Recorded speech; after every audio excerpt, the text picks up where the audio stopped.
I'd like to welcome everyone here this afternoon. We thank you for taking time out of your busy day to be a part of the business of the city. Would like to start out by asking that we could add to tonight's agenda. We noticed that the public commentary was left off. That was not done purposefully. And so if I could have a motion to add number 6A, and we'll put that right under the city attorney's report, and that would be public commentary where anyone may speak on any subject they wish. May I have a motion, please? So Second. Oh my goodness. There's been a motion and a second. Any disagreement or any comments? Okay, Ms. Gaynor, would you please call the roll? Commissioner Tender? Yes. Commissioner Friend? Yes. Commissioner Barnes? Aye. Commissioner Russell? Yes. Mayor Anderson? Yes, so we will have public commentary. I know you're all glad about that. Moving on to item number 3, which is the mayor's report. I had several meetings this week. I did meet with officials from FEMA and also from our consultants, Tetra Tech. Also met with the city manager several times. I've met with many residents this week for various reasons. Did an interview with one who's working on a doctorate degree and wanted to talk with someone about city leadership issues. And I met with people from the Bell Circle area about the flooding issues there. Had a conversation with some people about some cemetery questions, and so it's been just a variety of meetings with residents. I am pleased to announce that at our next commission meeting, which will be the 4th Tuesday of this month, using our Hurricane Michael Relief Trust Fund that the city set up shortly after the hurricane with the help of Holland and Knight Legal Services from Jacksonville, we will be awarding another $40,000 to Lynn Haven residents, $1,000 grants to families who are in need. So I'm very, very excited about that. So I think we should give ourselves a hand for the generosity of the city.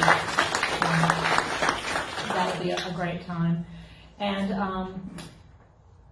I wanted to also apologize that this week I will not be able to attend our concert, the spring concert series, nor will I be here for the cleanup day on the 13th, which is this Saturday. I've been at all the others.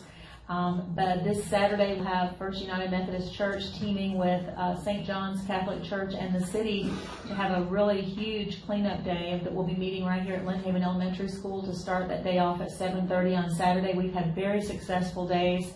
We've picked up close to 100,000 pounds of trash on each of the days that we've met. With many fewer volunteers than we're going to have this Saturday. My husband and I'll be traveling over to Jacksonville. Our little granddaughter is having surgery this week, and so that's where we'll be. So I do apologize that I won't be here. I also met with Doug Hadaway this week. He is the project manager for the Eco Park that we are having donated to us through the BP oil spill monies, the restore funds. And we had a really good meeting, and we'll be putting some items about that meeting on the next agenda and talking more about them. I also met with John Mazik about the bond issue for the city that we are considering, the $30 million in bonds to help us defray our debris bill, which if you've been here for the other meetings, you know that our debris bill is in excess of our entire city budget. And so we're looking for the most economical way that we can have money available to us while we're waiting for FEMA to reimburse. So we'll be talking about that. And I think that's all that I have for the mayor's report, except I do have one other item. If you'll excuse me, I'm reading it from my phone. I don't have it typed.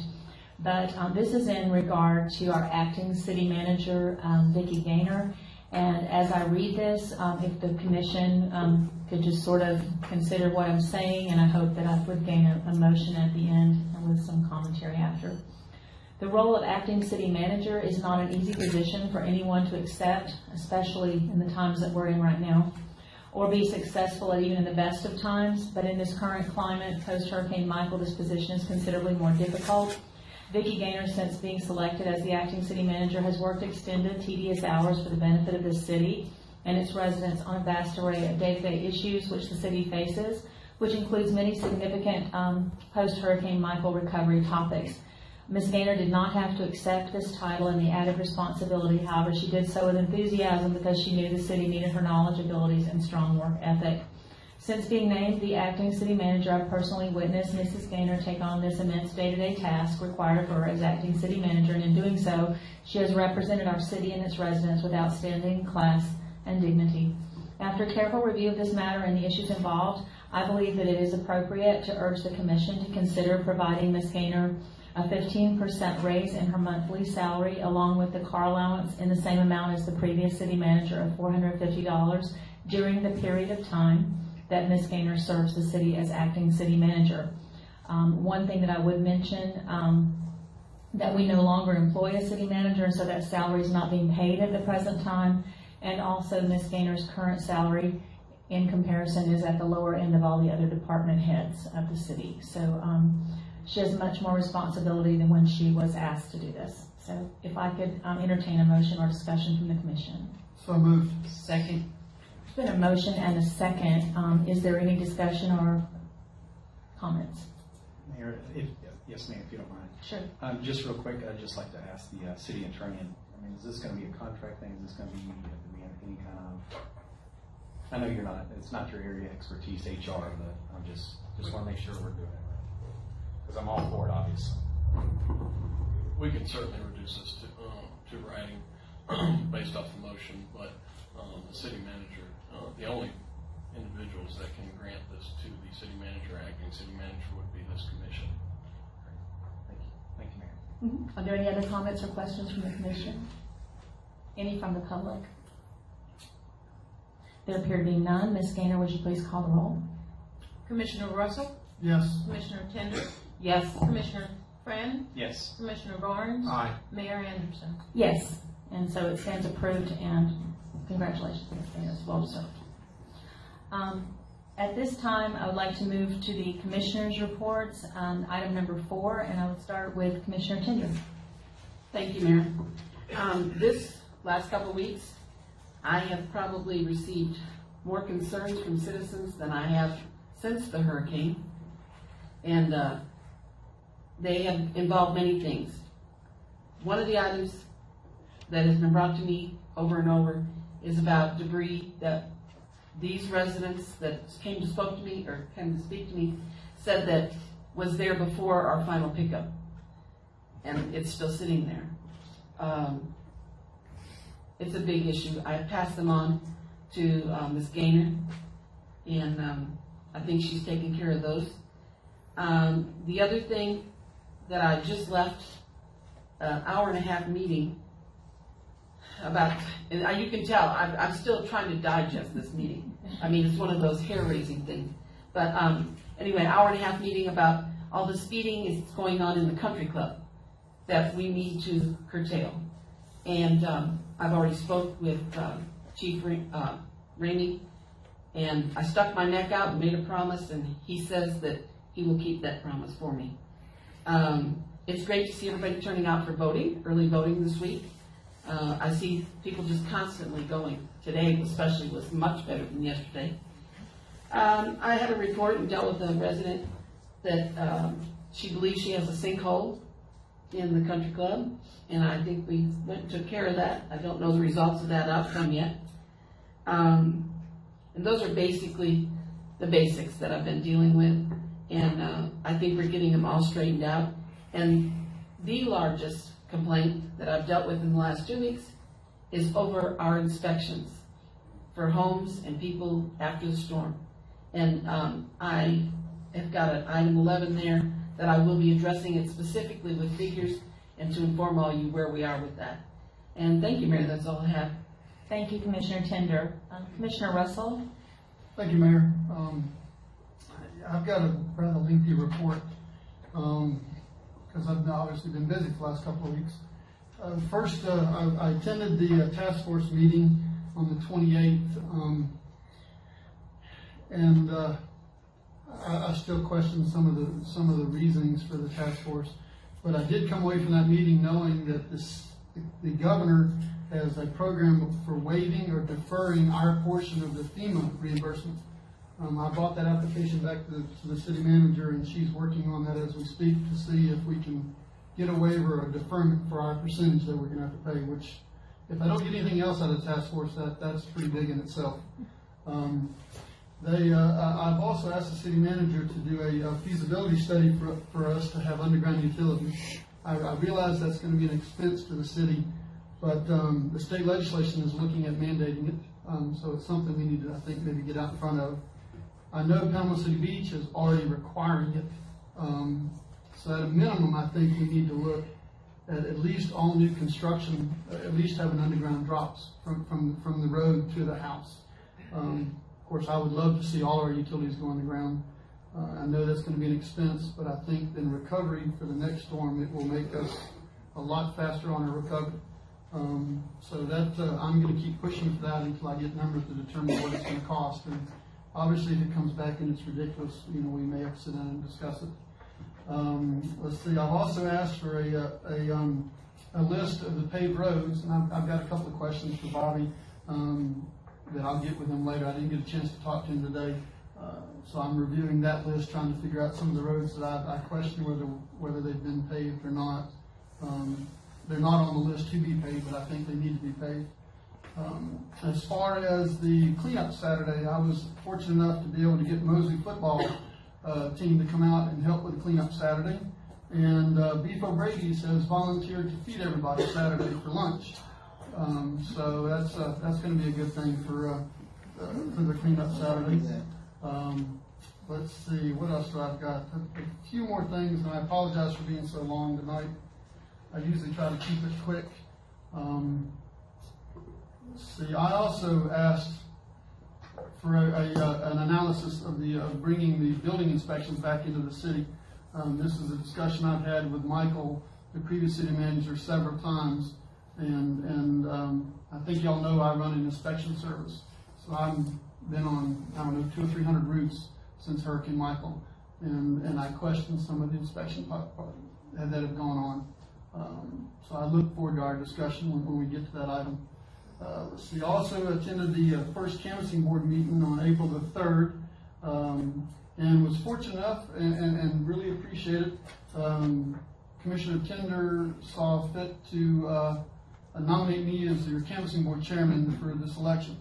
And I want to appreciate you for having that confidence in me, and look forward to it. The committee is going to be made up of me, Judy, and obviously Mark Anderson will be on the committee as well. Let's see. I also have a concern about the city, and I've asked the city manager to look into it and see where we need to be and how we need to do this. But I think it's time we started doing an assessment of derelict and vacant houses and buildings.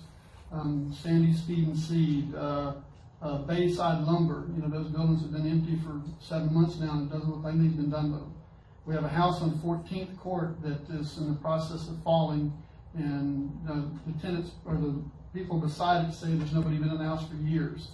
I don't want to end up, like the outskirts of New Orleans after Katrina, and 3 or 4 years later we still have vacant buildings that haven't been touched. So I think the city's going to have to be proactive and get out in front of this, and at least start doing an analysis, figuring out which buildings are going to have to be demolished, and reaching out to the homeowners and kind of pushing them to make a decision. That's actually all I got. And again, I apologize for being so long, but I've been busy this week, so thank you very much for listening. Thank you. Commissioner Friend? Thank you, Mayor. Yeah, also met with the city manager, and I'm glad to see that we're making some monetary impacts for her, because she is, I think, doing a great job. I also met with the bond folks. I have gotten a few calls about the parks, when can we rent the parks again, especially Sheffield Park. So I passed them on to David. And then also some concerns about the ditches and creeks. I think that big rain made everybody think a little bit about that. So I know we've got contracts in the works for that. And then let's see. Also getting same as Commissioner Sender, I've gotten a few calls on saying that they've gotten the debris out there. I'll need to follow up with the city manager on the calls that I've got.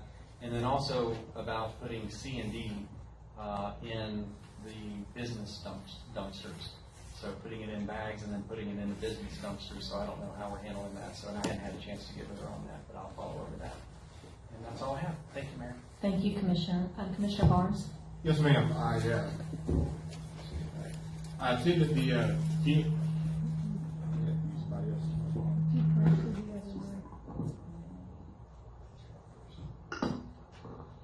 attended the funeral of Commissioner Roger Shadd. You know, Commissioner Shadd served as a commissioner here for 20 years. He was a pillar in the community, had a very beautiful service, and he definitely will be sorely missed. So, you know, we're going to wish his family, they want to move back to Lynn Haven, and so the family thank Lynn Haven for everything he's done for Roger. I've also gotten some concerns about the debris that has not been picked up. I know there's a lot that's out there, but there are some citizens that are complaining about it. I know I've had some citizens specifically complain about the McCain Creek over in the Morton Highlands area, where a lot of the trees have fallen into the creek, and it's keeping the water from passing through, and wanted to know what strategies that the city will have in getting that cleaned up. And of course, that'll be left up to the new commission. But, so that's all I have to report. Thank you. And several commissioners did mention the ditches and the waterways, and so I'll go back just for a moment to Mayor's report when I was talking about the meetings with FEMA, and we did address that, the cleaning of these larger waterways in our meeting that we had this week, and also provided FEMA with video and photographs of how these areas look this week, recent photographs, so that they could wrap their eyes. And it's hard sometimes to hear a description of how a neighborhood looks during rain, but sometimes when you see the actual photographs. So we had a very productive meeting with FEMA, and they are looking at working with us on getting people in here to help us do that and helping us to get those costs reimbursed as well for the city. So that is moving forward for those, with those concerns about the flooding, because everyone is concerned, obviously. So we'll move now to our city manager's report, and Ms. Gaynor. Thank you, Mayor. We have a couple of presentations today we'd like to make. And first, I'd like to recognize 2 employees. There will be Employee of the Month and then Employee and Supervisor of the Month. And one of these employees, we actually were supposed to do this before the storm, and we'd be remiss if we did not make sure that we recognize this employee along with all of the work that he has done. So I'm going to ask first Acting Chief Ricky Ramey to come up, and then after that, Director of Public Works, Bobby Baker. Good morning, or good afternoon, I should say. This was actually from September 2018. Ray Gates was our, and still is, our communications manager, and he also took over as the administrator to fill, so he has dual roles and dual responsibilities, and he's done an excellent job. And Excuse me, Chief, could you use the microphone in the center so everybody can hear? Thank you very much. It's kind of an important moment. So. I'm sorry, can you hear me now? I spoke very well. But anyway, so Ray took on dual responsibilities, and even after the storm has performed to such a very high standard. So I want to award you the Employee of the Month from September 2018.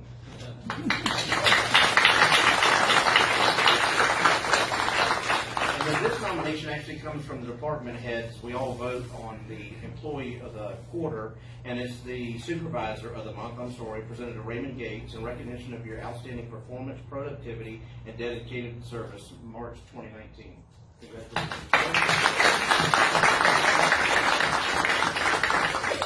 Thank you so much.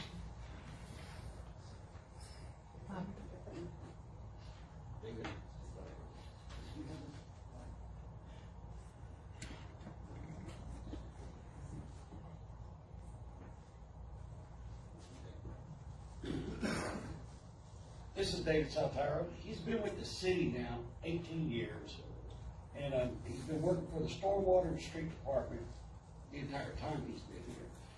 David originally came from us from the military. He's retired military, Air Force, 20 years, so he's got a lot of experience. He's been great at teaching the values to the younger workers and keeping the older workers on the straight. But David has also been called in numerous times. He's our Spanish interpreter for the citizens. So numerous times he's had to come in where somebody just can't speak English, we don't understand him. This is our guy. So, and the citizens really appreciate that when he does come to do that for us. So, and as far as dedication and trust, I've got the greatest faith in David. So on behalf of the city, we appreciate all you do. Thank you for your service in the military. recognition for Employee of the Month.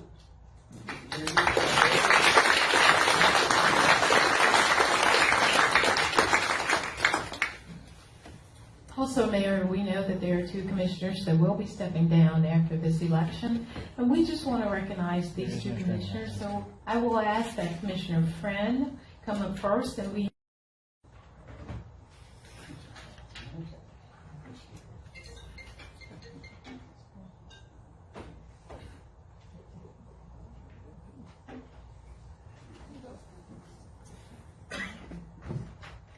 On behalf of the city of Lynn Haven, this key to the city is presented to Commissioner Rodney Friend by Mayor Margot Anderson in appreciation of your 8 years of service on the Board of Commissioners and your commitment to the city of Lynn Haven.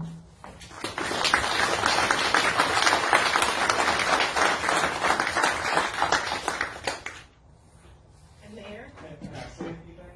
I mean, I'm a politician, you gotta say something, you know what I'm saying? No, honestly, I do, this is a surprise. Thank you so much for doing this. I really appreciate it, but I would like to take the opportunity just to say thank you so much for the opportunity. I want to thank God first for the opportunity. I want to thank my wife and my family for support over the years, but really want to thank the residents of Lynn Haven for trusting me and allowing me to serve you. I want to thank I really want to thank the employees of Lynn Haven, because what you get in, you learn that the guys that work so hard day in and day out, when you get the phone calls and you ask them and they answer your questions, it's really an honor to be able to work with them. And also want to thank the commission for serving. It's a commitment to serve. And even though we don't always agree, which I think is actually a good thing, it's truly an honor to serve, and it's been an honor to serve you all. So thank you so much. I appreciate it. Thank you. Mayor, now we're asking Commissioner Barnes if you'll step forward.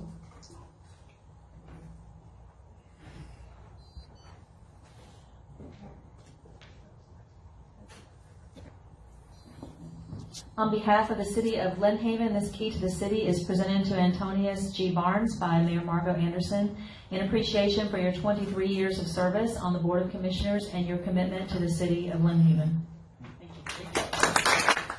And Mayor, last, I just wanted to see if both of these commissioners have served many years here for the city, so I was wondering if we could just stand and give a round of applause. Thank you.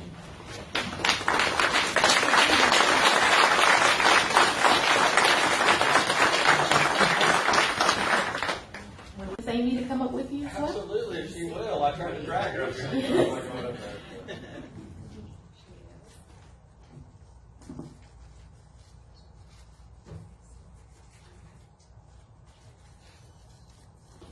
First of all, before I make the presentation, I'd like to present this check on behalf of the Marshall brothers and Matt Marshall and his lovely wife Amy Lee to the Lynn Haven Police Department in the amount of $15,000.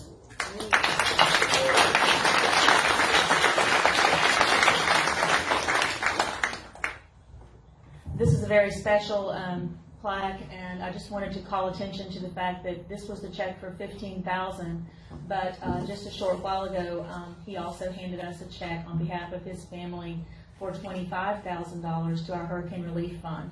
So as I said earlier in the meeting, in 2 weeks we'll be able to present 40 more families with $1,000 each to help defray the costs that people are experiencing right now. So thank you. Mayor Margot Anderson presents this key to the city of Lynn Haven, Florida on behalf of the residents of the city to Matt Marshall for his generous donation of $25,000 to the City of Lynn Haven Hurricane Michael Relief Fund Incorporated and $15,000 for the Lynn Haven Police Department's Matt Reamer K-9 unit in the aftermath of Hurricane Michael, which made landfall in the Panhandle of Florida October 10th, 2018.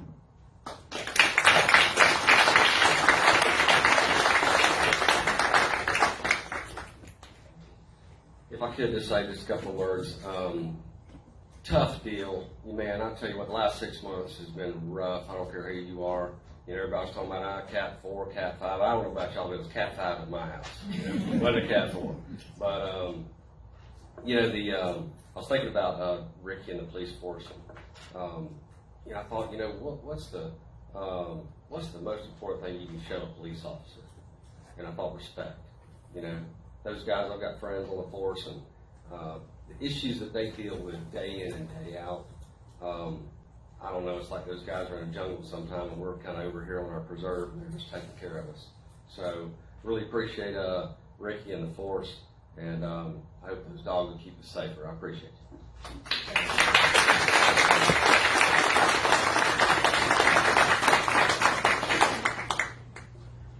And there, last but surely not least, is Laura Rouse. Laura put together some shirts, and she sold those shirts, and they were 850 shirts, and donated all the funds that she sold from her shirts to the police department. So we'll ask if Laura, if you're here, if you'll come and stand and present to our police department.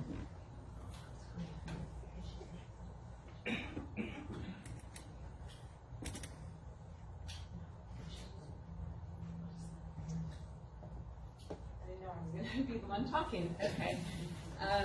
Just, I designed these shirts to show my support for the city of Lynn Haven, something that was unique for us, which was our zip code 32444. And, just something to keep me busy and preoccupied because of all the mess after the storm. And so I was trying to decide what to do with the proceeds from it. And so I split it between the Lynn Haven Police Department, Lynn Haven Fire Department. They just meant a lot to me personally to help make us feel safe after the storm. It was very unsettling for everybody, and I know that we talk about the annoying sirens and helicopters that we heard, but at the same time, they offered a lot of security for us to help us feel safe and know that they were out there helping us. And so tonight I would like to present a check for $500 to the city of Lynn Haven Police Department and $500 for the fire department as well. Thank you so much.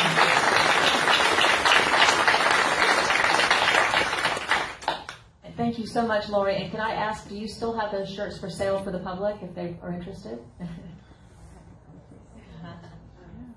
I have a few left. You can contact me. I have some that I was, just because it was hard to meet up with everybody, so I had some in a booth that I was selling, and I have some in my car. I'm not sure if I'll place another order. It just depends on how much support I have from everybody. If I need more shirts, then I can order them. This is long sleeve, and I also have short sleeve as well. Thank you so much. Thank you.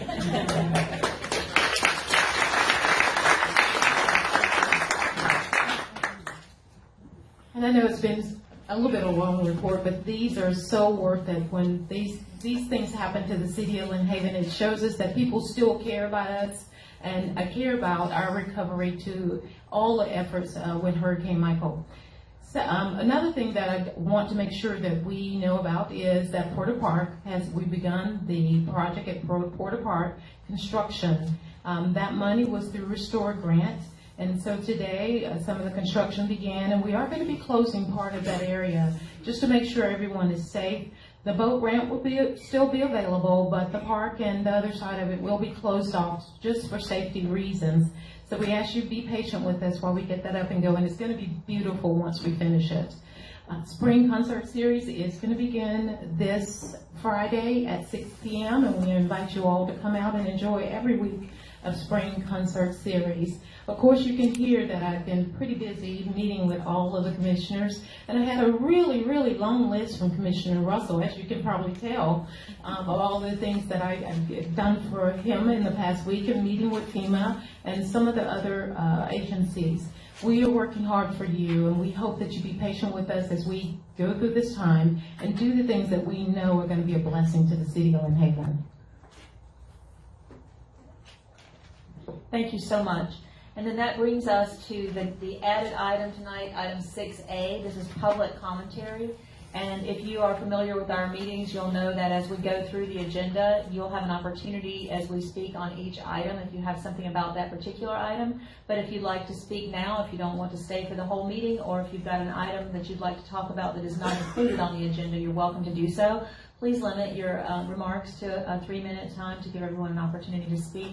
If you need additional time for some prepared reason, please let me know. Anyone? Yes. I see just a bunch of hands there in the middle. Somebody stand up. Okay, thank you. And if you can just speak directly into the microphone because the meetings are recorded. Okay, thank you. David Cooley, 206 George Avenue. Just a couple of issues. Are we gonna do an audit, after our city manager left, are we gonna do an audit for like the last year and a half or so we can see where the money has gone? That's question number one. Number two, I guess I'm concerned, I know there's a referendum going around right now for changing the charter.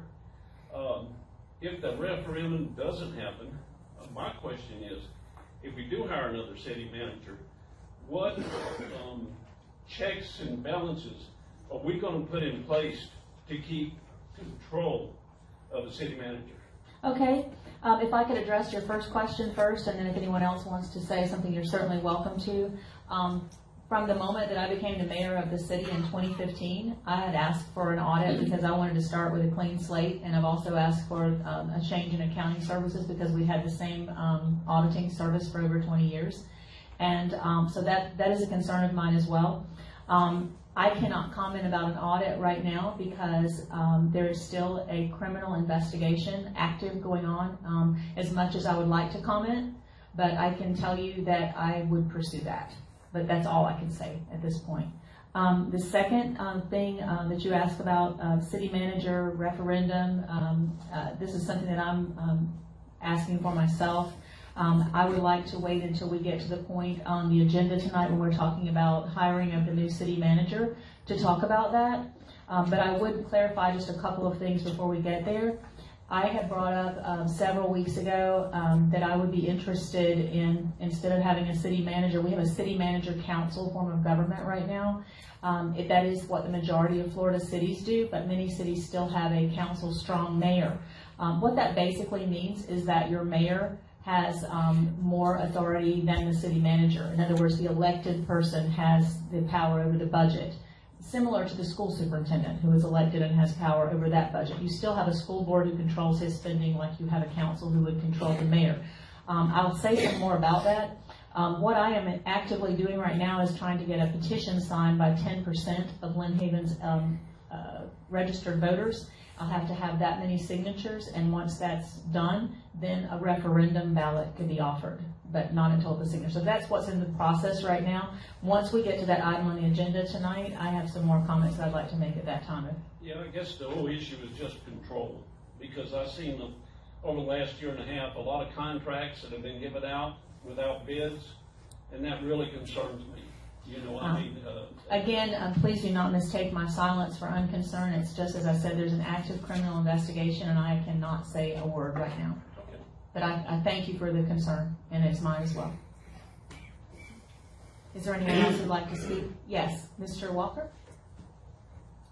Didn't even see me, but you knew who it was. Well, I actually had seen you before, so I knew you were sitting there. Good evening, Rich Walker, 1106 Michigan Avenue. Two questions. Yes.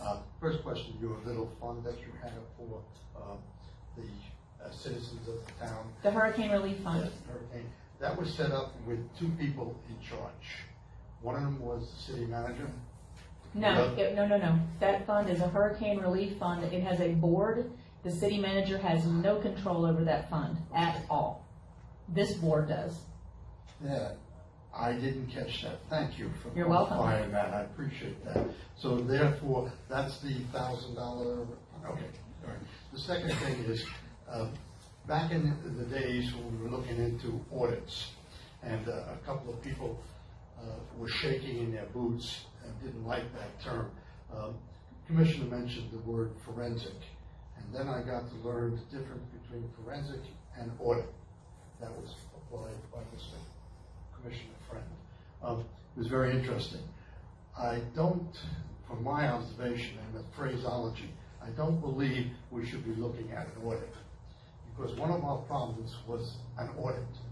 That audit was done by the same company that did everything for 17 years. And all they did was look at money in, money out. They did not look at, was it correct? Mrs. Tinder was correct in asking for a forensic, and you are perfectly right on line. Anybody that takes an election office would like to know where they're starting from, and they'd like to get a clean slate so they know that they don't have to worry about what went on before. So I would suggest strongly that you get the phraseology, forensic and audit, separate those two to protect yourselves as we go in the future, because you can't talk about most of it anyway. But my suggestion is look at the forensic portion of it. And I would encourage you to go back and look at the first meetings in 2015 at the comments that I made about that. And so I think we're on the same page, but again, I can't speak to it Right. on the current situation. Mayor? Thank you, sir. Yes, Commissioner Russell, please. Yes, Mayor, I just wanted to comment on Richard Walker's comments. Just for the record, I would be fully in support of you wanting an audit at this point. I would not have a problem at all. Thank you. Second thing is I'd like to state, I think, and Mr. Walker can correct me if I'm mistaken, I think he may be referring to our review process where we had the city manager and Vicki reviewing applications. That was the question you were having? That is correct. Yeah, so I think he was questioning who's going to review the applications now that, Yes. thank you. Leon mentioned that maybe a citizen could get involved in that. That is exactly what I was after. Well, I did not understand your question. I thought you were asking Maybe I about the phrased it disbursement. The way I understood your question, you were asking if he had power over the funds, not the No, application no. process. The- Okay.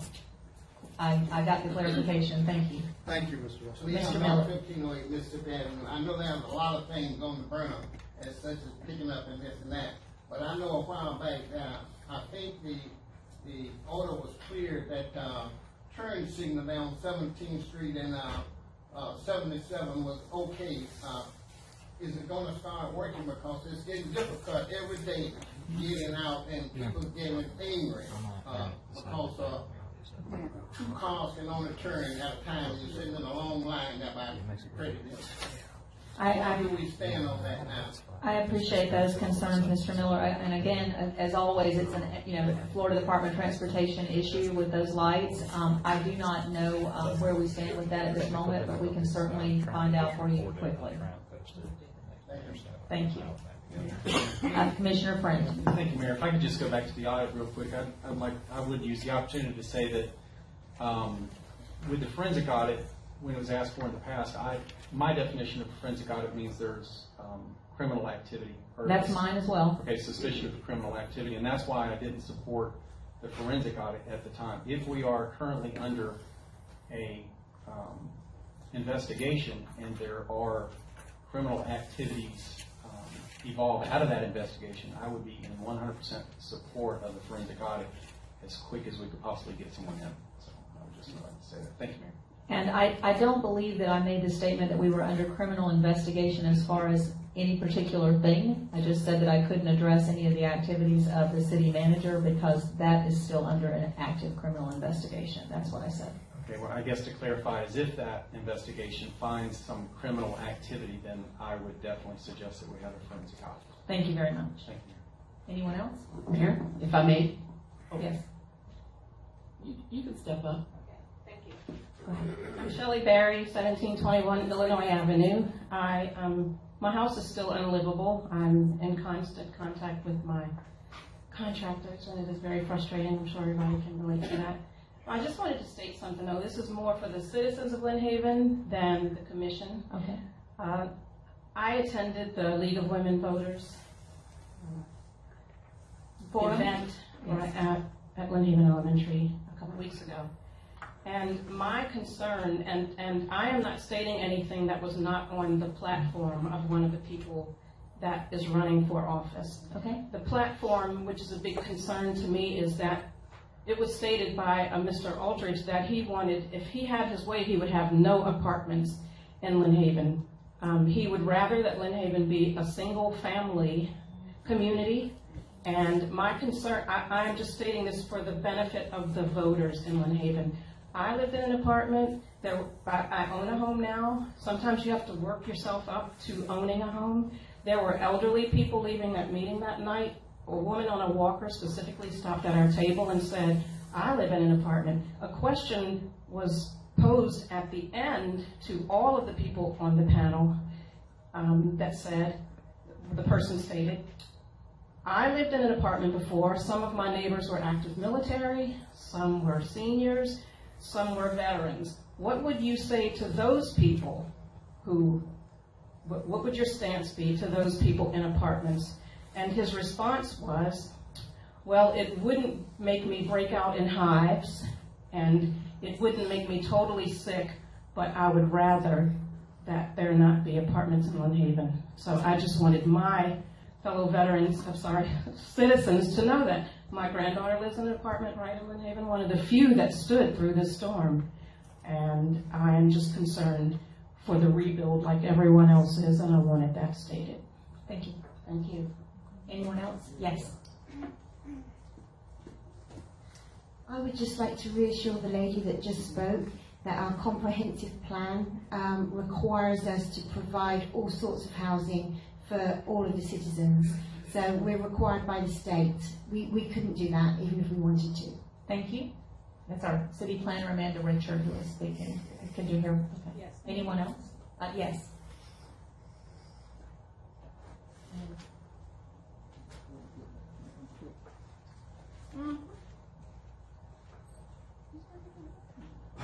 Brad Young, 210 Lakeview Terrace. Received a phone call last week from a neighbor of my subdivision, and she was concerned about the downed trees in vacant lots in my subdivision. And she was demanding that I issue an order as HOA president to get rid of those downed trees. So I looked through the covenants, and I am not empowered to issue such an order. I can ask, I cannot demand. I'm wondering, is there a provision from code enforcement to demand that owners of vacant lots that have trees that are down remove them? You know, bearing in mind that there was a fire over in Callaway and there were 660 acres that burned, and we've got a lot of fuel on the ground right now, and you know, my neighbor was raising a good point. The downed trees do have to go. And I appreciate those comments. There are two options that we're looking at currently, and the first, of course, is code enforcement to clean up what we would call health hazards or safety hazards to the public. And I will take the blame that at this point, the 6 months, we are now just reaching 6 months. And back after the storm, when I was making basically the decisions for the city, I made the decision that we would not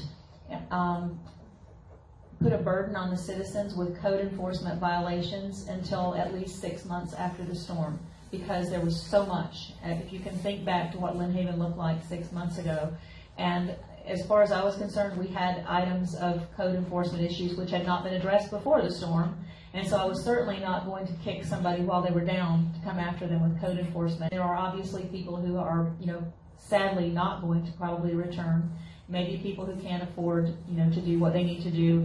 So we're going to be looking individually at all of these different problems and areas around the city. It will take a little time, but we are going to start on that now with a lot more diligence.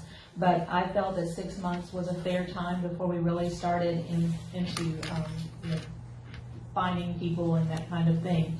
Another more positive is the being able to go on people's private property who need help to get items removed, their house maybe demolished, maybe a tree on their house, things that they cannot personally afford to do. And FEMA is now offering us to have an option. There are applications at City Hall that people can sign and fill out for FEMA. It's a type of waiver. And then FEMA will be sending, once the city has collected all these applications, we'll be sending those into FEMA in bundles of probably 15 to 20 residences at a time. And their engineers and inspectors will come out to inspect property and find if those properties are eligible, and then they'll begin helping us. And then, of course, we have some other private organizations, such as the United Cajun Navy, some of the churches from other areas that are still also going to come in and give us help as we move along. So it is going to be a long process. But what I do is I look at the pictures of how this city looked 6 months ago, and I look at how it looks today, and I know we're making progress. And if we make this much progress in the next 6 months, we're going to be in a great place. So I hope that helps answer the question. Yes.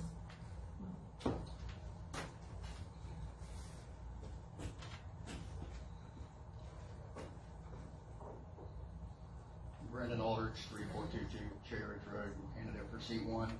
I just want to put for the record out there. I don't think they can hear, Brandon, maybe to lift it up, you can lift it taller or take it off there, whatever will make it easier for you. Thank I you. just want to make sure everybody understands, you know, when my wife and I got married, we had like $23 in the bank and lived in a 750 square foot apartment for over 2 years.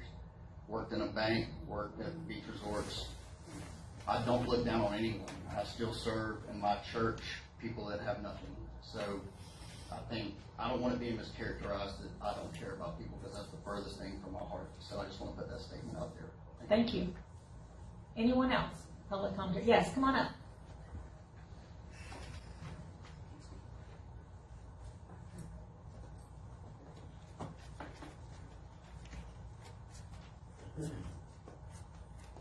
Janet Walker, 1106 Michigan Avenue. I really would like to express most of this to Mr. Russell. Okay. He apologized a number of times during his report this afternoon for taking so long, but I want to tell him thank you for listing all of the things that you took time this past 2 weeks to undertake for the citizens of Lynn Haven. It's very much appreciated. There are some folks, like Margot, like Judy, that are very involved and always reporting to us meetings, this, that, surveys that they are taking, and it's very much appreciated by the citizens that you've gone out there and done all these wonderful things for us. Appreciate it. Thank you. Anyone else? Yes. Is that Mr. Robitaille? If you'd like to speak in place, sir, you may, or you can come to the front. Thank you, Madam. I got some things in my neighborhood. The highway pole, someone put a fence around it. I appreciate it. Just temporary fence, but whoever initiated that, I appreciate that. Spoke to the guys that put it up in the rain, but told them we appreciate their effort. I have a question about the private property cleanup. Has it been decided whether or not we're going to put some kind of lien or something on the property to get repaid? Get the what? I didn't hear what you said. Are we going to put some kind of lien on that property to get repaid for cleaning it up? I would let our city attorney address that, but to the best of my knowledge, that if code enforcement violations are not met by the citizen, I do believe there are some cures in effect in our ordinances, starting with fines and then maybe going forward with that. I'll let the city attorney address to make sure I'm correct on that. As far as code enforcement issues, our ordinances set forth what the repercussions are if you were to violate an ordinance due to a nuisance, and it costs the city to incur additional expenses, which in part involves a lien. So that would be a fallback position for the city in any code enforcement violation issue. That answer your question, okay, Mr. Robitaille? Partially. Okay, go ahead. Last meeting I said I had faith that the brush on New Hampshire and the yard debris was going to be picked up. After 5 weeks, you're beginning to test that faith. It's still there? Is Pope Catholic? Thank you, Mr. Robitaille. Yes, he is. On houses on Main Avenue, I've complained about this before. It was my very first warning about abandonment. 2 houses, both sides of the street on 19th Street at Main, totally abandoned. What a mess. What are we going to do? I think I just spoke to that just a moment ago, Mr. Robitaille, that we're going to start being very diligent at this point about our code enforcement violations. I've been known to have a soft heart, but there is a point, that law and order takes over.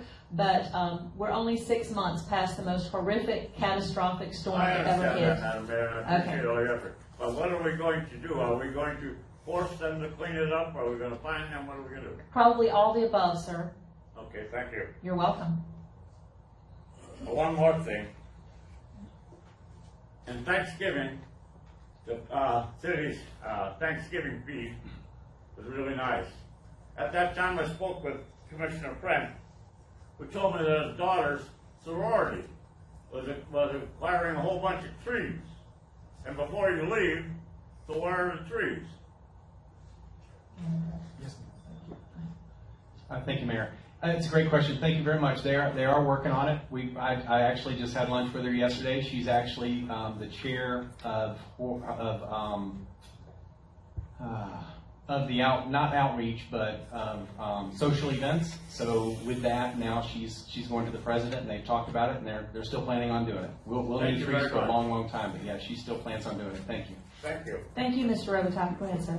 Brenton Epler, Sir, would you come to that microphone if you can? Thank you. Brenton Epler, and I have a question about limbs, trees, and so forth on vacant lots. I don't have one on my lot on where we live in Lynn Haven. I've only been a resident of Lynn Haven for just over a year. However, I do have 5 acres in Fountain where I hope to be in a year from now, and I do have a couple of questions have been posed to me about clearing trees and so forth and so on. And I had a man come in and he said he would take and clear the ground for $13,000. However, he would leave everything on the ground after he had it cleared. I assume that I would have to have it towed away or so forth.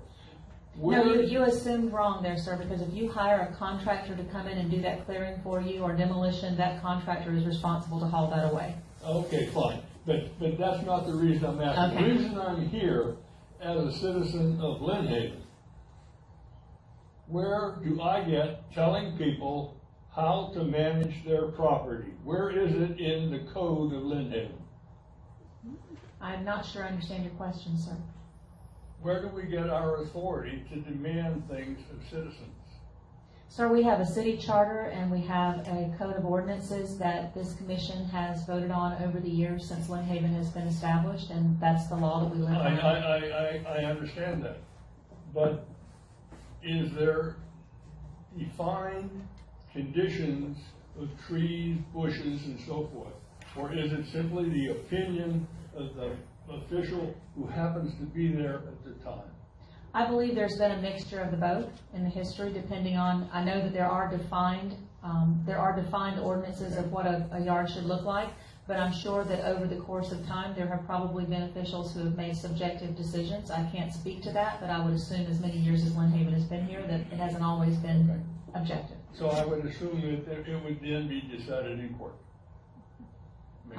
Defer? I'm just deferring to, I'm just deferring to the city attorney because I don't want to get into uncharted ground and say the wrong things. I felt pretty solid until just then. Go ahead, sir. Thank you, Mayor. The Code of Ordinances set forth a number of different items. In this particular instance, we're referring to what would likely be under nuisance. I could not tell you the number under the Code of Ordinances, but you can go on Muni Code and look them up. There are set definitions of what a nuisance is, and part of that would be the debris and damaged houses.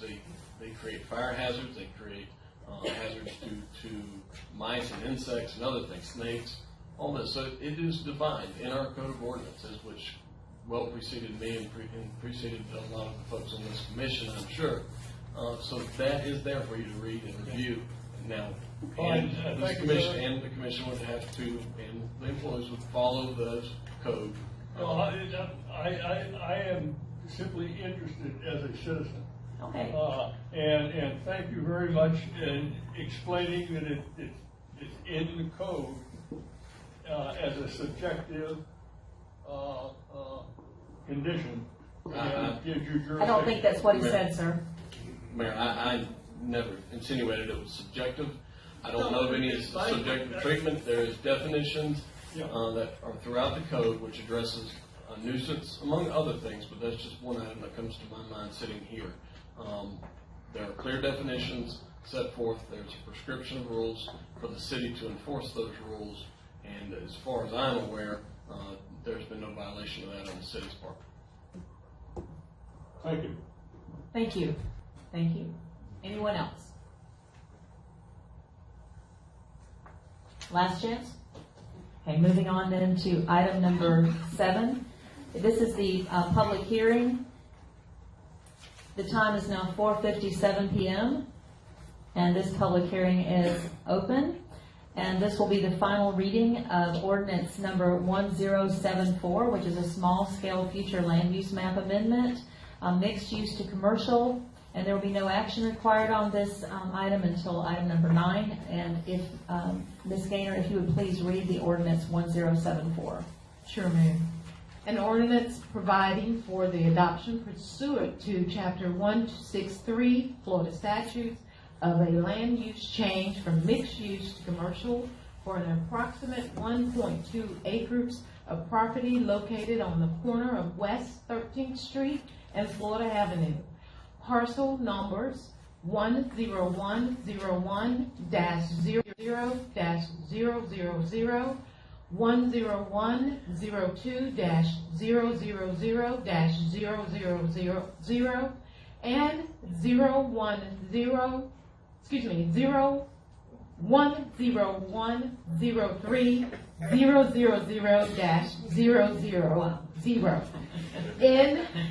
in the city of Lynn Haven, Bay County, Florida, repealing all ordinances in conflict herewith and providing an effective date. Thank you. Is there anyone who would like to speak to this proposed land use change? Yes, Mr. Walker? Is that Mrs. Walker? I'm sorry. I just saw a hand.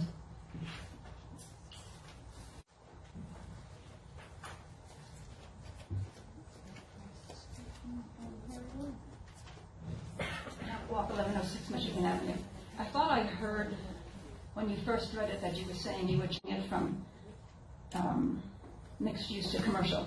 According to the paperwork that Mr. Johnson filled out, I believe this is filled out by him or by Amanda, the adjacent existing usage presently, north single family, east single family, west single family, and south commercial.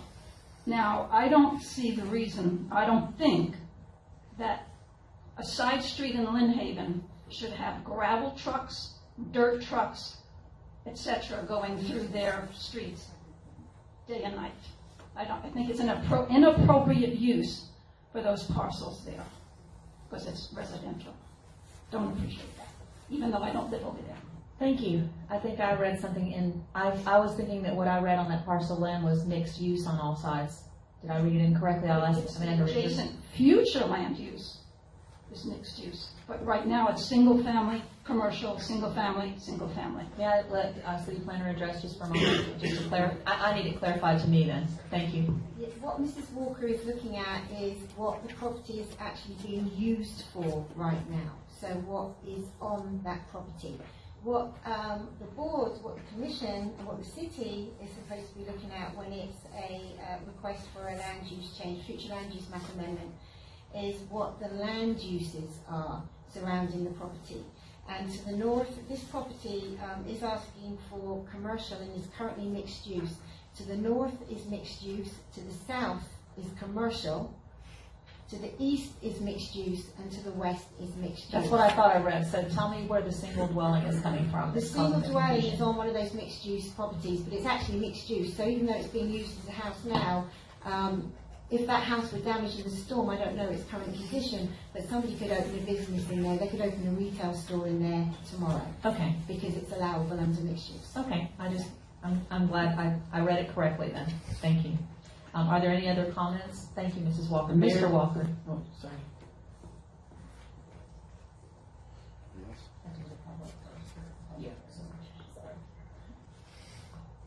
Rich Walker, 1106 Michigan Avenue.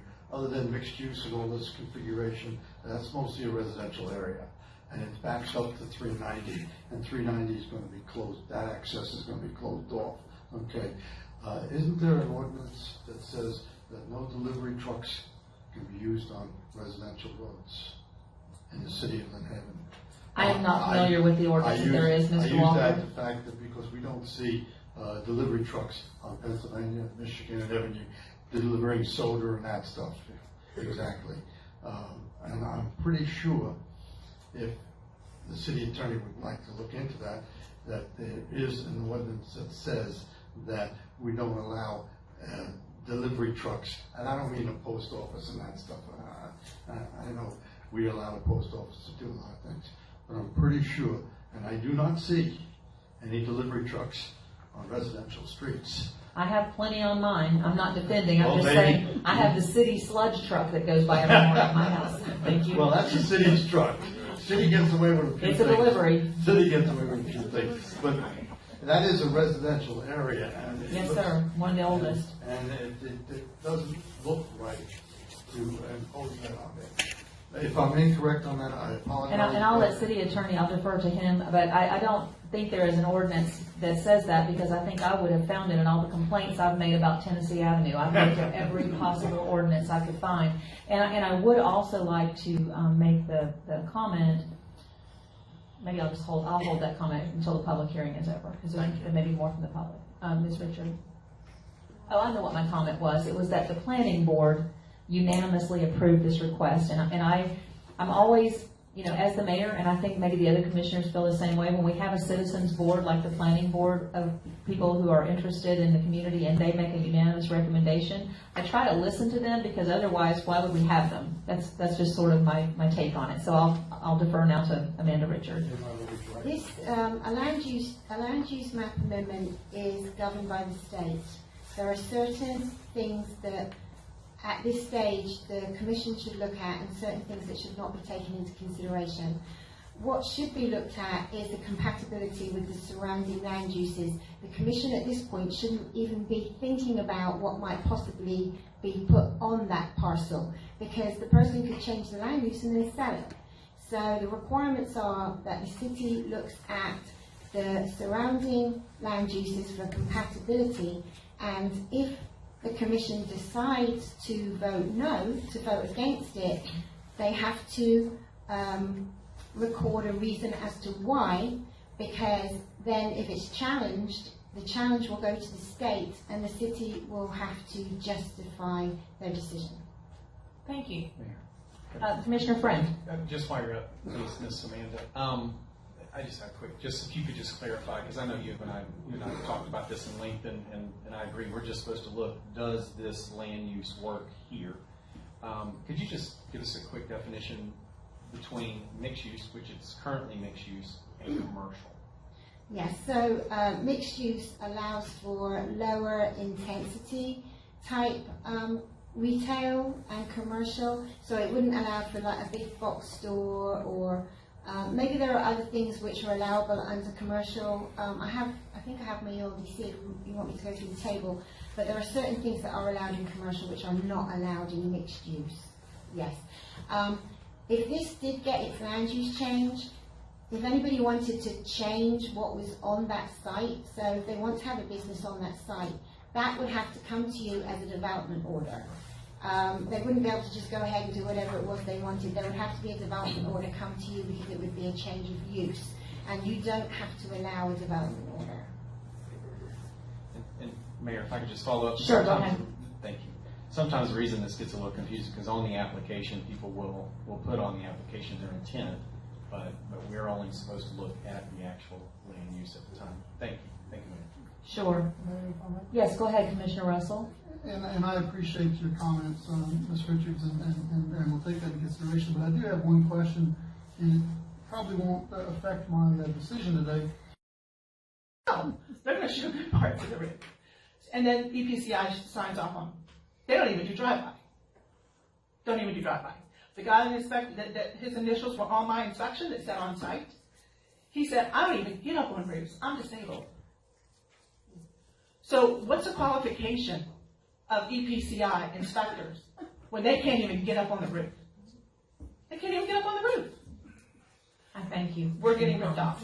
Thank you, ma'am. Thank you very much. Is there anyone else who'd like to speak? Mr. Walker?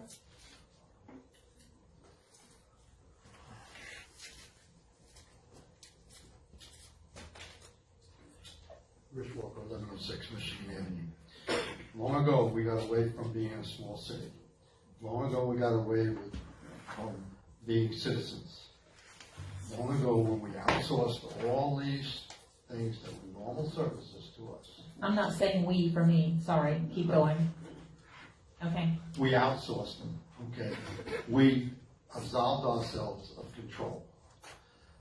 We had a building inspector, and he was under the control of, and I say this, he was under the control of the city manager. when we undertook the renovations of Roberts Hall, I have never been so persecuted by our building inspector and our city manager in any project that I ever undertook. I was lucky when we undertook the library that we didn't have that city manager and we didn't have that building inspector, which was our own. I just want to not warn you, but tell you, when you get your city in charge of your own building inspector, your own attorney, your own audit company, whatever it is, you've got to watch out.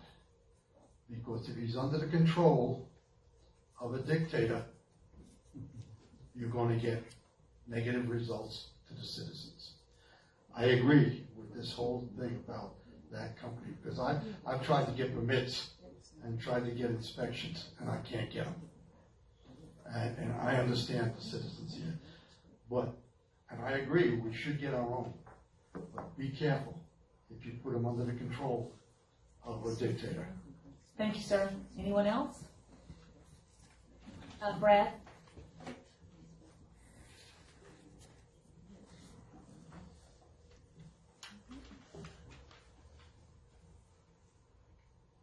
Brad Young, 210 Lakeview Terrace. I recently had my roof inspected. The roof was finished in February, and I was waiting for the inspection and waiting for the inspection.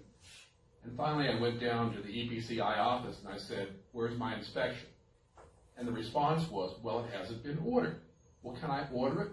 "No, you cannot order it. It has to be ordered by the roofing contractor."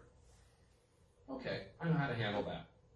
So then I got a hold of the roofing contractor and said, "Could you please order the roof inspection?" She said, "Sure, we'll do that." And about a week later, I happen to be sitting at the table, and I see a truck that I don't recognize. Guy walks up, gets out, and he goes to the window in my house, and there's a pouch there that has 3 photos. It has the letter of commencement, or commencement notice, and it has the Lynn Haven building permit. He looks at those, he looks at the roof, he looks at the pictures, puts a little green sticker on with his initials and a date. It's now approved. Now, what was on those 3 pictures? Well, there was 2 pictures of sheets of plywood with nails in them, and 1 picture of underlayment. Did he go up on the roof? No. Did he challenge any of the work that he saw up there? No. I think I got a good roof, but I sure don't know it from EPCI's response to the sudden increase in demand. Now, let me contrast that with how I was told they handled it down in Naples, where they also had a hurricane. They also had a big increase in the need for inspection services. The inspector requested that the foreman for the roofing crew be there for the inspection. "Could you please remove the shingles and the underlayment in that area, a randomly chosen area, about 3 by 3 feet. Could you please remove the shingles in that area so I can see the flashing? Can you please remove the shingles in this other area so I can see the underlayment?" And then she goes up on the roof. It was a woman. She goes up on the roof. She's got a tape measure. She's got a magnifying glass. She's got a camera. And she's documenting everything that she's looking at. And she's measuring the distance between nails. So she knows that it was re-nailed correctly. She chose those areas because there are places where you can cut corners. And I would have every confidence that that inspection was done properly. So I don't have a problem with privatizing inspection services. I do have a problem, a major problem, with the corner cutting that's going on with EPCI in the response to this big demand for their services. Thank you, sir. Are there any other comments? Yes. And keep in mind the 3-minute limit on your, I think those were well put points, but try to keep your comments within the 3 minutes if you can, please. Mayor Anderson, commissioners, just want to throw something else in that's a little bit different. You talking about terminating a contractor and terminating for cause, and all these stories are great, but if you start to do that, you're going to have to get a lot of signed statements, or the lawyer's going to tell you you're going to lose in litigation, or end up paying the balance of whatever you contracted for. I think this is just a discussion right now, but I appreciate I that. understand, but I'm just saying that if you want to start building a case, you need to start getting some signed statements from these people about what happened, because that's what the judge's going to see. And I know from real hardcore experience that they'll throw you out if you just because you say so won't get it. I'll put it that way. So you got to have some documentation. Sounds like a lot of people got a case, so that's my only suggestion from having been in the courtroom. I appreciate that, sir. Is there anyone else? Anyone else from the board? Is there a motion concerning this item? I would like to entertain a motion, yes. I'd Okay. like to make a motion that we either go, I would like to make a motion that we hire our own building department and our own inspector. I feel like the figures back it up, and so I'll make that motion. Mayor. I'm coming there. I'm coming there. Is there a second to that motion? I just wanted to test the waters. At this time, I would like to ask for Adam Albritton, who's our city attorney, to comment on what possible cures there would be should this commission decide to take this to another agenda item if we wanted to discuss it further. Commissioner Tender made a motion without a second, so obviously it didn't go that far. I have seen that happen before on this board, actually, Commissioner Tender, but I think right now what everybody on the board is probably waiting for is some legal advice before anyone would step out to make that second motion. Thank you, Mayor. Certainly it's within the purview of the city of Lynn Haven to do this in-house, but at this time you're under a contract between Lynn Haven and the EPCI, a contract I have not seen. My guess is in addition to termination clauses, terms of the contract, there's probably some default language which should be looked at as well. EPCI, I don't know if they've received any written notice. I'm not aware of whether Ms. Gaynor was able to finish her feasibility. So I think it would be premature at this point, because what I would hate to see is that the city breach the contractual terms and have to pay out the balance of the contract prematurely. And I would, what I would like to comment as well on your comments is that to the best of my knowledge, when I brought this subject up before, I believe the commission renewed a 3-year contract with them is what they did, if I'm remembering correctly. And that was much to my dismay. But anyway, we will let you look at the contract and maybe someone will bring it up again or not. We'll see. Commissioner Russell, please. If I could, I'd like to make a motion that we ask that I'd like to make a motion that we direct the city attorney to review the contract and see what clauses are required for us to terminate the contract, as well as I would like to direct the department head, Ms. Richards, to review the process with her department and determine whether her department feels like this is the appropriate action that her department would like us to go. Okay, is there a second? I would second that. There's been a motion and a second. Is there any discussion from the board? Yes, Mayor. Go ahead. I've already forgot what I was going to say. Want to think on the second? Something that he said, and I thought, oh, yeah, that's true. Okay, no, I just second that. Okay, is there any discussion from the public? Yes, ma'am. Remember to keep it at 3 minutes. Thank you. Thank you. Jared Barker, 1709 Rhett Place. So what would our, going forward, our complaint be against EPCI? Do we go to the Department of Regulation and file a formal complaint with them about their lack of inspecting? I don't know the answer to that. I would think that it would be some sort of legal, you maybe ask your attorney what you should do. Okay. Mayor, I'll let our attorney comment in general. How about that? Okay. Mayor, if I may. Could I go to the city attorney first? I would ask that you submit your complaint to the city so that the city can be made aware of the issue. As far as any other outside resources, that would be within your purview, and since I represent the city, I couldn't advise you on that, but there are obviously options available to you outside the city, but I would ask that you send an email or a letter or something of that nature so that the city can document this. Would that be to the city manager, would that be your recommendation? Yes. Okay. So Yes, to the because city I, manager. not only did I have a personal inspection, but I also had my insurance company send out a professional engineer that concurred with the original inspection. And thank you for coming forward. Commissioner Russell. Mayor, if I may, just for your record, the state of Florida licensed building officials, they have to be licensed through the state. So you have recourse with the state BPR as well to file complaints with them too. Thank you, Mayor. Thank you. So there's been a motion that the city attorney would look further into the contract to see what those terms are and what our recourses are, and that the second part of the motion, if I understand correctly, was that our city planner, Amanda Richard, would look into the general opinions of those who work in the permitting and building inspection departments and see what the feeling is among city employees. And that's been seconded, is that correct?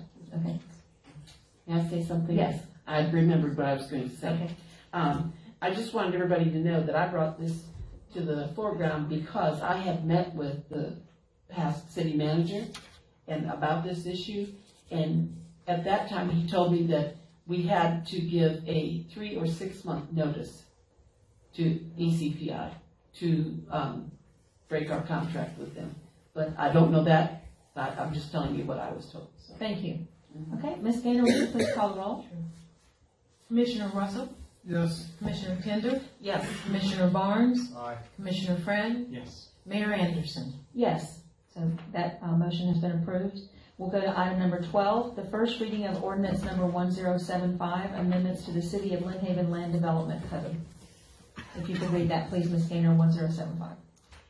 An ordinance by the City of Lynn Haven, Florida, amending section 1.07.00 of the Unified Land Development Code to amend the definitions and to repeal section 3.01.00 flood damage prevention regulations, to adopt a new section 3.01.00 flood damage prevention regulations, to adopt flood hazard maps, to designate a floodplain administrator, to adopt procedures and criteria for development in flood hazard areas, amending section 9.02.04, specific requirements for variances in flood hazard areas, amending section 10.00.02, development permits and local development orders,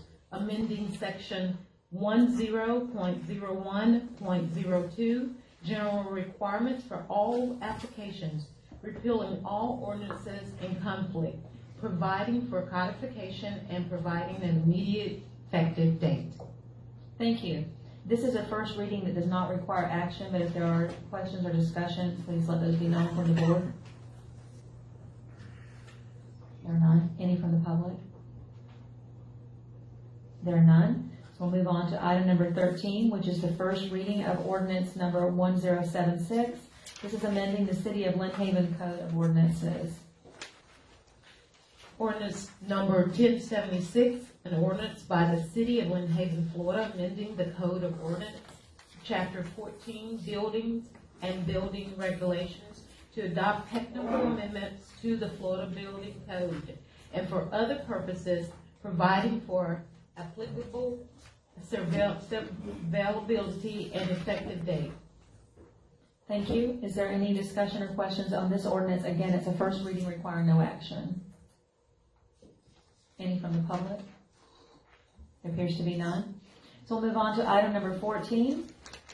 We're looking at the approval of a development order for Brock Pest Control, parcel number 11573004000. This is a quasi-judicial public hearing which will require the attorney to swear in those people involved, so I'll turn it over to him.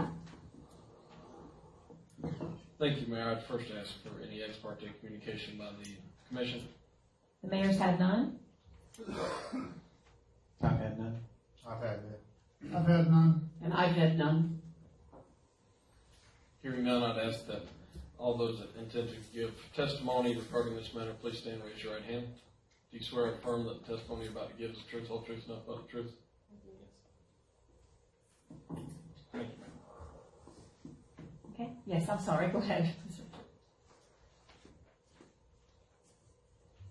This is a request for a development order approval to construct a 3,000 square foot warehouse, a 1,500 square foot office, and a 4,500 square foot future building, along with the required supporting infrastructure on the 3.945 acre parcel located on the south side of Aberdeen Parkway, 510 feet east of the intersection of County Road 389 and Aberdeen Parkway. Parcel number 11573-004-000. And this would be a Brock Pest Control Annex. The development order application submittal has been reviewed by city staff and also by our contracted engineer and has found to be in compliance with City of Lynn Haven Unified Land Development Code and state requirements. Thank you. Is there a motion for approval? So moved. Second. A motion and a second. Any discussion or questions from the board? Yes, ma'am, if I may just ask. Yes. Aberdeen, is that where tree, is that intersection right there? Yes. Okay, thank It's you. in our industrial area. Any other questions from the board? Any from the public? Okay, Ms. Gaynor, if you please call the roll. Commissioner Russell, Yes. Commissioner Friend, Yes. Commissioner Tender, Yes. Commissioner Barnes, Aye. Mayor Anderson. Yes, so it stands approved. Glad to see them continuing to grow. And item number 15, discussion and possible action regarding the payback of the half-cent sales tax. And this is something I brought forward last time and asked to be placed on the agenda. And just to briefly give an explanation of what this is, we, as the city, borrowed $10 million against the half-cent sales tax, which we received from the state, so that we could begin construction of roads in our city at the current interest rates, which were very low at that time. They were, I believe they were 2.34, but I don't have it in front of me, but very low interest rates.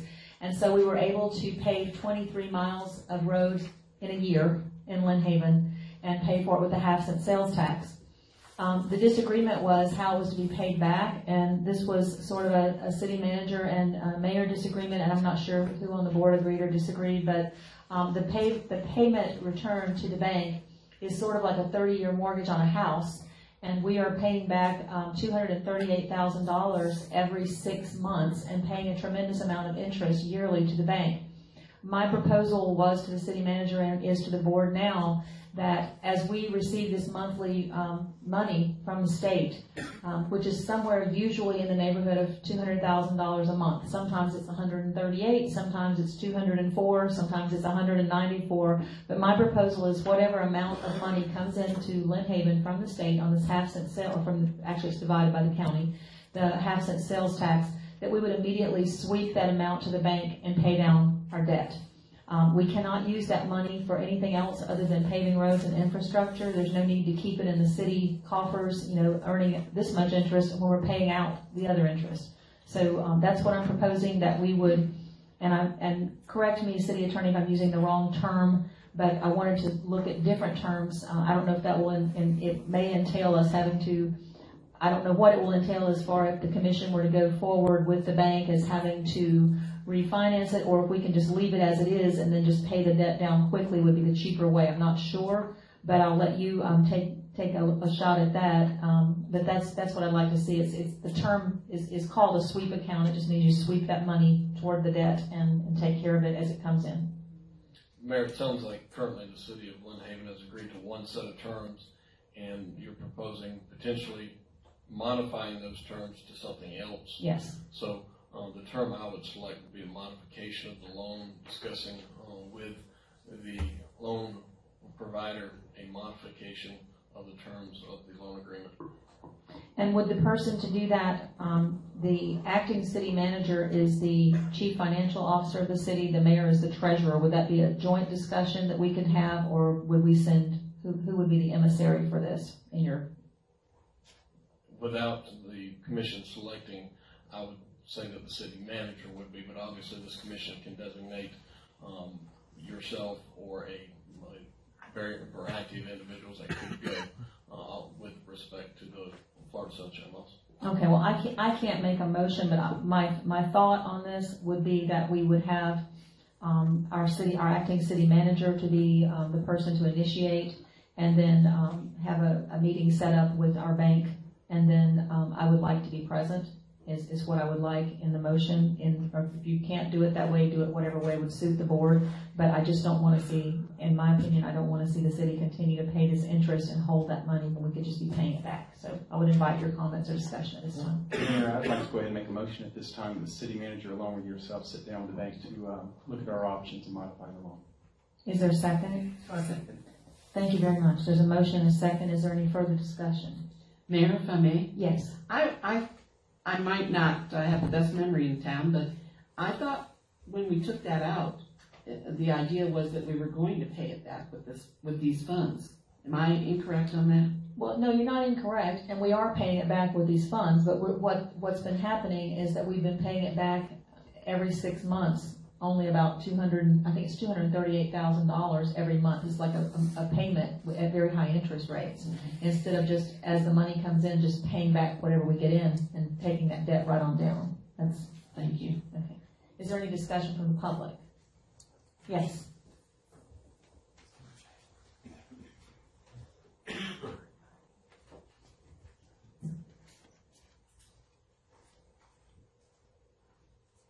Brad Young, 210 Lakeview Terrace. First, an observation. I've never met a bank that would not take money, especially when the money is being loaned out at a below market interest rate. If anything, they should be offering you a discount to get the money paid back earlier. And if you don't get the discount, I wouldn't want to pay it back. Surely there are other uses, there are other roads that need to get paid, there are other permitted uses of those funds we can take advantage of. That is exactly what the money's for, paving roads. That's it, and infrastructure. Are they all done? No, they're not. Then We're on the same page. We're on the same page. I wouldn't pay the loan back. I'd use the extra revenue to pave more roads. Well, in a sweep account situation, as you're paying it back, you're paying your debt down, your interest is going down, and you're getting that more money. Never mind, we'll talk about it later. We can talk about it later. Are there other comments? Okay, is there, Ms. Gaynor, would you please call the roll? Commissioner Friend? Yes. Commissioner Russell? Yes. Commissioner Tender? Yes. Commissioner Barnes? Aye. Mayor Anderson? Yes. It's approved. Thank you. Item number 16 is approval to host a monthly Lynn Haven Spay Day / Shot Clinic. This was brought to the agenda by our Community Services Department Head, David Horton. Would you like to speak to that, Mr. Horton?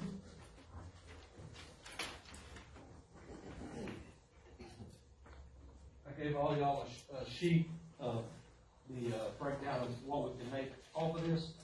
Back in March 16th, we held a clinic at the Sheffield Park, and the lady that did it actually made about $8,000 that day.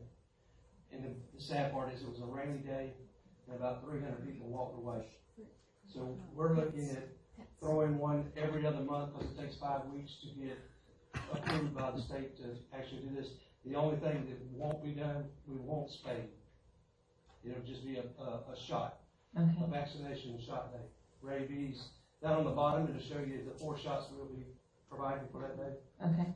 And then breaks down each time we do it, we lose $500 because we have to pay $500 for the vet to come out. You have to have a vet on hand to do rabies. But other than that, it's clear profit. Does anyone on the board have questions for Mr. Horton? I do. Okay, go ahead. I recently went to Springfield to have a cat spayed and everything. So I just want to clarify. So if somebody comes, they want a rabies shot, what's it going to cost them? $10. It's going to cost them $10. All shots are $10. And they only charge us $2? $204? We only pay $204 for the vaccination. Yes, ma'am. Thank you. Any other questions from the board? I have one more. I'm sorry. Okay, no, go ahead.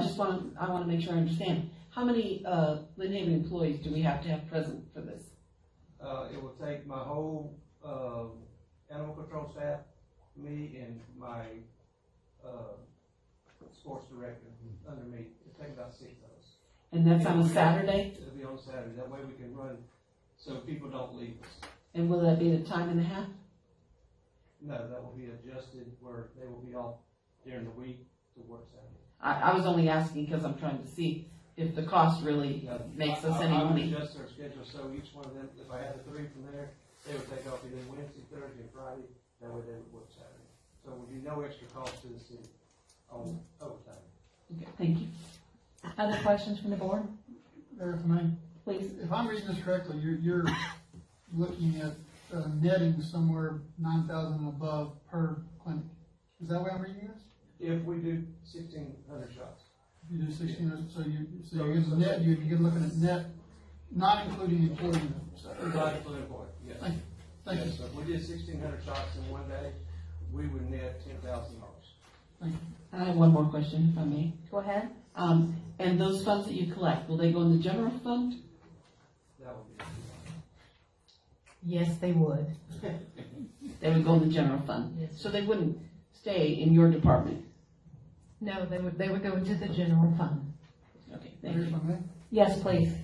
I would really like to see the commission consider, after offsetting the cost, that it stay in the animal control, the health, the cost of the animal controls that we have now. But it's just a recommendation, and it's not something that I'm saying I'm gonna make a motion, but I Sure. would like the commission to consider that. Okay. Other comments or discussion? Yeah, Mayor, I would Please. just say when I first read this, I thought it said Lynn Haven Spa Day. And so I'm in favor of that as well. Sorry. Are there other? That's what we got on our mind. We out. We vote for a spa day. Are there other comments? Okay, then, I think we're ready for a motion. So there's a motion that we would go ahead with a monthly Lynn Haven shot clinic. We're crossing out the word spay, right? Okay. Is there a second? Second. Okay, so there's been a motion and a second that we would host a Lynn Haven shot clinic. Any further discussion from the board? Yes, Mayor. Go ahead. I just have to say, I wish I would have asked this prematurely, and I don't think, David, you have the answer to this question. But I just want to make sure that with the salaries involved of these 6 individuals, how much are we actually going to make for the city? Okay, go ahead, David. You know, if you have any idea. If their salaries involved? In yours. I wouldn't know that. Okay. I would have to go look at each one. Sure. Yeah. But it's just like, it would be a normal day of work. We would be paying them normal if they were working Monday, Tuesday, Wednesday, Thursday, Friday. Okay. So it's not a different thing. But we do want to go every other month. We don't want to go every month. Okay, so let me. Because it takes 5 weeks to get approved, so we want to test it the first time, and if it does good, we want to go every other month. Okay. Just try and get it to see how it will go. Thank you.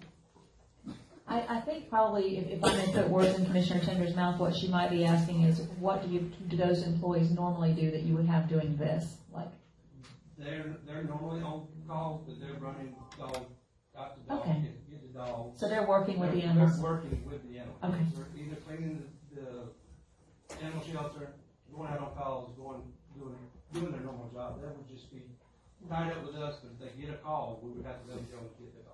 Okay. So Thank it'd you. be a normal day for them. Thank you. Mayor, may I just say one more comment? Yes.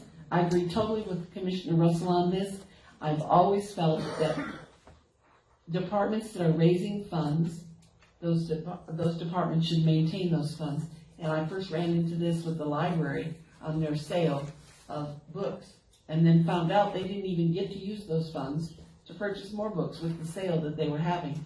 They just go in the general fund. That means they can be used anywhere. And so I'd like for us in the future to entertain that idea too. With things like this, I think the fund should stay in the department. With that said, I believe Commissioner Friend made the motion. Would you consider amending the motion, or do you want to leave it as it is? No, ma'am, I'll amend it because I think I have to anyway if David's asking for every other month because it says Okay. monthly. So I would amend my motion to say that we accept this every other month and that the money raised from this would go and stay in the department. Okay, thank you. Is there a second? Second. So there's a motion and a second, and any comment from the public? Ms. Gainer, would you please call the roll? Commissioner Friend? Yes. Commissioner Russell? Yes. Commissioner Tender? Yes. Commissioner Barnes? Aye. Mayor Anderson? Yes. Stands approved. We're moving on to item 17. I'm going to make a new motion. We don't have more than 10 items on the agenda. It's getting long, isn't it? Item number 17, discussion of the acquisition for the new city manager, and the city attorney has a report. Thank you, Mayor. At the last meeting, this commission had directed that I, along with city staff, bring back options for the city and sourcing for the next city manager. Essentially, in reviewing the Florida statutes and the city charter, the city commission has broad discretion in the selection process, and in a letter which I directed to all commission members, I delineate two basic options. One is the city commission selection process, which I'm sure this commission is familiar with. Essentially, that would require an advertising, and I suggest advertising regionally and nationally through different organizations. In my letter, creating a selection process, narrowing down the applications that come in through interviews and background checks, and then an ultimate selection. Option number 2 that the city could entertain would be engaging an executive search firm.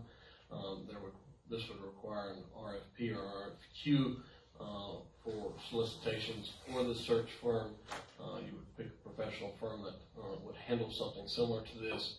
They would aid the city in the procurement of applications for this position. Fairly obviously, the executive search firm would come at a significantly more increased cost than the city commission handling it in-house.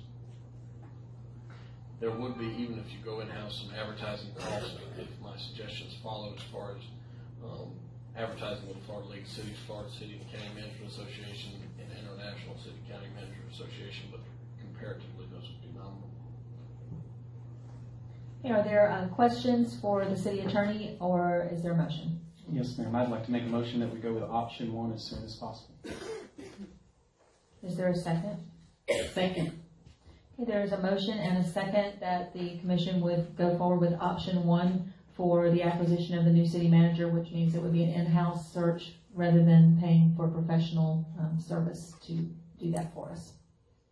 Is there any questions or discussions from the board?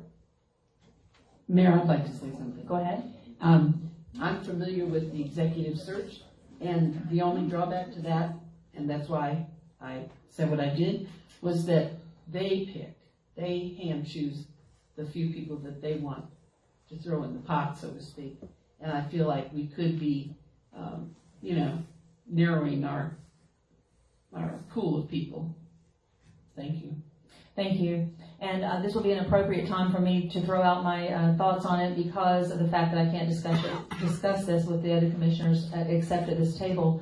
But I've made it pretty plain because I did put an article in the paper, and it is public knowledge that I have started a petition to get 10% of the elected, or the registered voters rather, in Lynn Haven to entertain the possibility of changing our charter, amending it to bring forward a strong mayor council type government, where you would have an elected mayor making those financial decisions and other important decisions for the city that the voters could essentially fire themselves at the end of the term, or if it was a really severe deal, you could even ask for impeachment. If you have a city manager, what can happen is that it takes 3 votes of the commission to hire or fire, so you could be looking at 2 full election cycles to be able to get rid of a manager that the public really didn't like. It may sound a little harsh, but I would say that as you put out these resumes requests across the country, you're going to get people who are looking to come from maybe the Midwest or some undesirable location to live here on the beach would be one reason they would come. And number 2, most city managers who are coming from another area have lost their job from their commission because of some reason, good or bad. It may have been that they weren't really good at what they did, or it may have just been that the commission didn't like them. So I would hope that maybe we could entertain this, and so when you hear me vote no on everything about acquiring a city manager, that's why. And not because of a power grab or because this mayor wants to be in charge. I'm talking about for the duration of our city, looking ahead at future mayors. This would attract people to run for mayor who were interested in really doing the job, really being in the office all the time, really being available to employees, really being available to the residents. Maybe someone who's from here, maybe someone who had been here a long time that has a vested interest in the city. And, after the storm, there were several weeks where I did have that position, and I will tell you, whether I were the mayor or whether anyone was the mayor, do you really want someone from anywhere that maybe has been here 6 months, if something happens, making those kinds of crucial decisions, or do you want someone you've elected? I would make the comparison to the school board the school board superintendent. He is an elected person. He controls that budget. He makes major decisions about the school district. He does not have a vote, but he does make major decisions. He is controlled by that board. They do have power over his decisions if they don't like them. So look at it and think about it and know that I'm not asking for just this mayor, but I'm asking for the future of Lynn Haven. Do you really want to continue this process of every 2 or 3 years, something with a city manager, or do you want someone that you elect handling the business of the city? So that would be the question, and that's why I'm saying no every time, so don't think I'm being negative. It's just a different opinion, so I'll leave it at that. Mayor, may I? Yes. While I, and I think you're aware, I fundamentally disagree with the concept. Which doesn't surprise me at all. Go ahead. And I want you to understand that I fully respect you, and I'm willing to listen to the electorate. I have no problem making a motion to table this for 2 weeks to give you time to get the signatures. Oh, that's okay. You can go ahead. We can go ahead with the business. I'm just telling you why I'm voting no. Okay, I have no problem. Okay, well, I just want you to know that at the end of the day, I fully believe the electorate makes the decision. Absolutely. And if you get the signatures and the voters vote that that's the way they want it, then that's the way we proceed. I personally don't think that's, the way we should go, but if the voters tell me that's what they want, I'm willing to listen to them. Well, I appreciate that, but I think the process needs to go on. I'm going to be working actively on collecting signatures and moving toward getting a referendum, but at the same time, I may not be successful. I'm just asking people. I don't know what they want. So I think you should go ahead with the process, and then if we'll see what happens. Mayor, may I say something? Sure. What's going to happen if we go ahead with this process and we start getting applications? It seems, and then you do reach the amount of votes that, or the signatures, then what are we gonna, we just have to call these people back and tell them that we've changed our mind, so to speak. That is. I would think that's a possibility, but certainly not a certainty. Okay. All right. Thank you. Any further discussion? Any from the public before we, yes.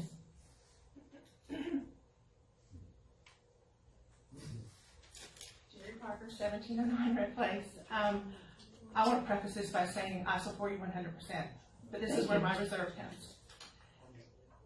We have a strong mayor. That's a great thing. But after you, and there is going to be after you, what if we don't have that same strong mayor? Then that's where my reservation comes in. You vote them out. And that's what we need to do. So, but you've done an excellent job, and I think you have proved to this community your dedication to this city. You're very kind. Thank you. Anyone else? Yes, ma'am. Sir, sorry. Mr. Walker.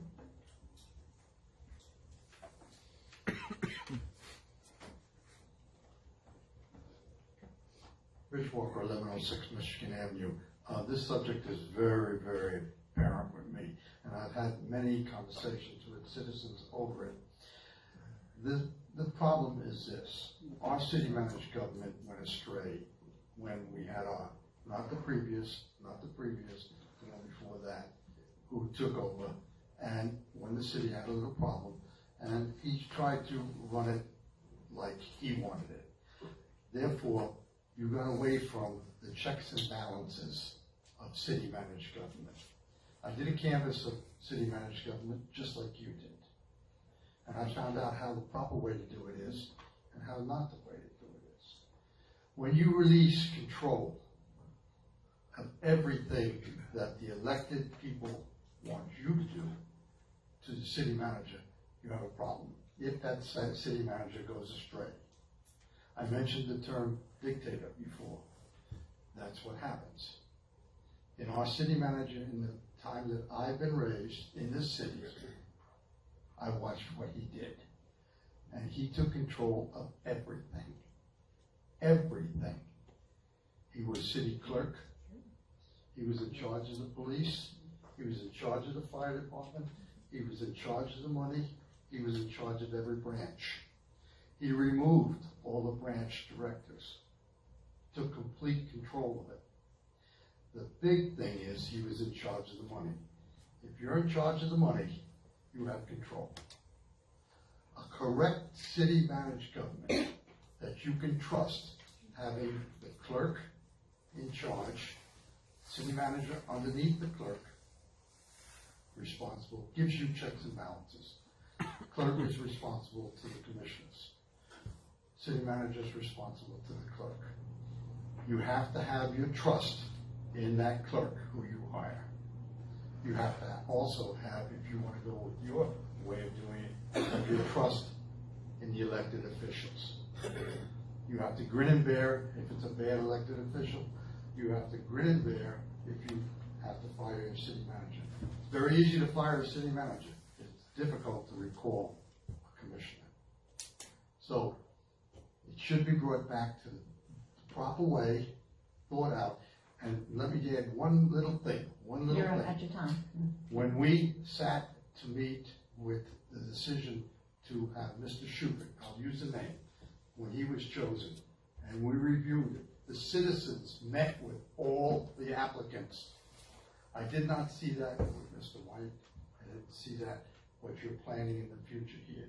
We had a chance to talk with that individual. You had a chance to talk to him. We made our decisions, and we came. I appreciate your comments, Mr. Walker. I think they were all good ones. If we correct it, do it the correct way. Thank you. Was there anyone else? I think that's it. Yes, go ahead. Ms. Walker, at the end of the day, the buck stops here. The commission has two employees. That's the city manager and the city attorney. If they're not doing their job properly, and your commission doesn't take care of that problem, the buck stops here. So if you have a problem with those two employees, you come to us, and if we don't do what you want us to do, you vote us out. And that's the solution. Thank you. Thank you. Is there anyone else who wants to speak, public or the commission? Okay, we've had a motion and a second. Ms. Gainer, would you please call the roll? Commissioner Friend? Yes. Commissioner Tender? Yes. Commissioner Russell? Yes. Commissioner Barnes? Aye. Mayor Anderson? No. And the motion stands approved. So we will be using option number 1 to begin the selection process for a city manager at this time. Moving on to item number 18. This is the discussion and possible action regarding the extension of the debris haulers contract. Could we have an explanation there, Ms. Gainer, please? Mayor Anderson, right now, we're in the process of really trying to clean up as many streets as we possibly can with Bobby Skies. But there will come a time when we go to the waterways, to the big ditches, that we will need the haulers to come in and help us clean out some of those places. That their contracts are already in place, but those contracts will end at the first part of May.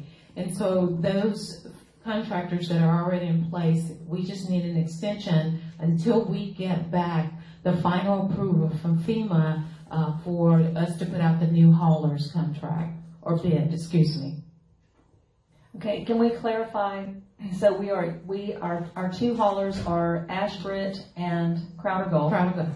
So we are wanting to extend their contracts until we put out the new bid for the haulers that will go out once we receive it back from FEMA. Okay, so how long will we be extending this contract? Probably until July, because it'll take it, when we put out the new contract for haulers, we have to advertise it for 30 days. And then we will do the selection. Commission has to approve those contractors. So we're probably looking at July. So if we extend, if we extend this contract, if I may, for Ashbrit and Crowder Gulf, does that mean that they're going to be working in the city until July? Only if we deploy them. That's just so whether or not we could deploy them. Yes, ma'am. Okay. Yes, ma'am. Okay. Any other questions from the commission or a motion? I move that we approve it. Second. There's a motion and a second. Is there any discussion or questions from the board? Yes, Mayor. Go ahead, please. I'd just like to ask the attorney, does the current contract with the contractor, does it allow for the extension? Or are we going to have to do a new contract? We won't have to do a new a new contract. I agree with the mayor, we should limit it to 10 topics.